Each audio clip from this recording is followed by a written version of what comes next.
अस्सलाम वालेकुम everyone, welcome to Fayaz vlog. उम्मीद है आप सबकी ईद बहुत अच्छी गुजरी होगी। मेरी ईद भी बहुत ज़्यादा अच्छी गुजरी है। ये व्लॉग जो कि ये ईद के दूसरे दिन का व्लॉग था जो कि मैंने उस वक्त बनाई थी और अब जाके मैं इसकी वॉइस ओवर कर रही हूँ। ईद की मसरूफियत की वजह से और बहुत सारे शोर शराबे की वजह से मुझे इसकी वॉइस ओवर करने के लिए जगह नहीं मिल रही थी। आज आके फाइनली मैं इसकी वॉइस ओवर कर रही हूँ जो कि ईद के तीसरा। मैं आपको बताऊँगी कि मेरा ईद का दिन कैसे गुजरा। सबसे पहले तो आप देख सकते हैं कि चित्राल में बारिश किस तरह से बरस रही है। बारिश की बूंदे इस तरह से तेजी से बरस रही है जैसे इसकी बहुत पुरानी दुश्मनी थी। खैर, मौसम और बारिश को भी ना देखते हुए मैं निकल पड़ी जनाब आज घूमने।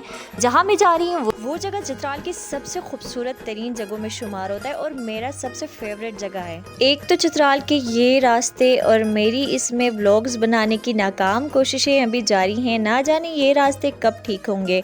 मुझे आप लोगों के बहुत सारे डीएम्स मौसूल हुए हैं जिसमें आप लोगों ने मेरे व्लॉग्स को बहुत सराहा है, बहुत ज़्यादा हौसला अफजाई आप लोगों ने की है।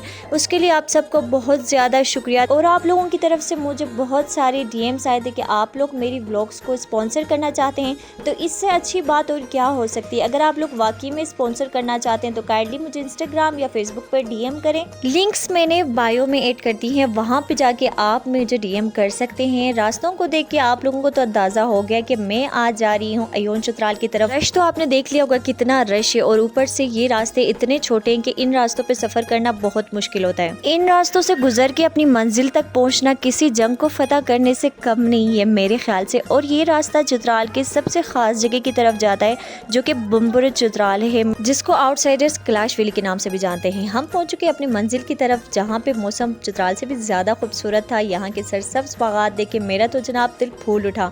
और ये जो रास्ते में आप छोटा सा बच्चा देख रहे हैं, ये मेरा भांजा है। इससे मैंने ईदी मांगी तो दिल बड़ा करके इसने 10 रुपए का नोट तो पकड़ा दिया। घर पहुंच रहा तो खाना तैयार था। खाना हमें सर्व किया गया। खाना बहुत मज़े का बना था जिसमें मेरी फेवरेट डिशें थी और सबसे ज़्यादा फेवरेट डिश ये आप देख रहे हैं जो नीचे रोटी पड़ी हुई है जिसके ऊपर घी डली है और ये बनाए पनीर और देसी घी की मदद से। खाना जनाब सारा का सारा देसी बना हुआ था जो कि हमने बहुत मज़े से खाया। खाना खाने के बाद हमें कावा सर्व किया गया, कावा भी हमने पिया। उसके बाद मैं फिर से निकल पड़ी अपने व्लॉग्स बनाने के चक्कर में। कब तक कंबल में बैठे रहें, अब आ गए हैं तो कुछ व्लॉग्स बना ही लेते हैं, कुछ खूबसूरती को यहाँ की एक्सप्लोर कर सकें। यहाँ पे हर तरफ बागात ही बागात थे, मटर के बाग लगे हुए थे, सब्जियों के बाग लगे हुए थे। सब्जियों के बाग देख के मैं भी नानी को लेके वहाँ की तरफ चली गई। मटर यहाँ पे लगे हुए थे और ये पालक की सब्जी थी। मुझे पालक की सब्जी बहुत पसंद है, इसलिए नानी को लेके मैंने अपने लिए पालक की सब्जी जमा की।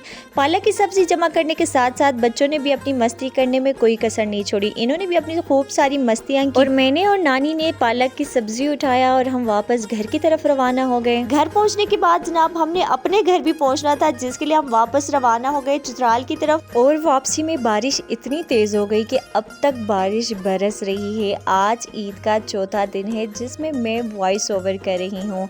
उम्मीद है आप सबको मेरी आज की व्लॉग बहुत अच्छी लगी होगी। और अगर आप लोग इस तरह के मजीद व्लॉग्स देखना चाहते हैं तो मुझे ज़रूर फॉलो करें और शेयर करना तो बिल्कुल भी ना भूलें। मैं पालक को एंजॉय करती हूँ। मिलते हैं नेक्स्ट व्लॉग में, तब तक के लिए अपना ढेर सारा ख्याल रखें। अल्लाह हाफिज़।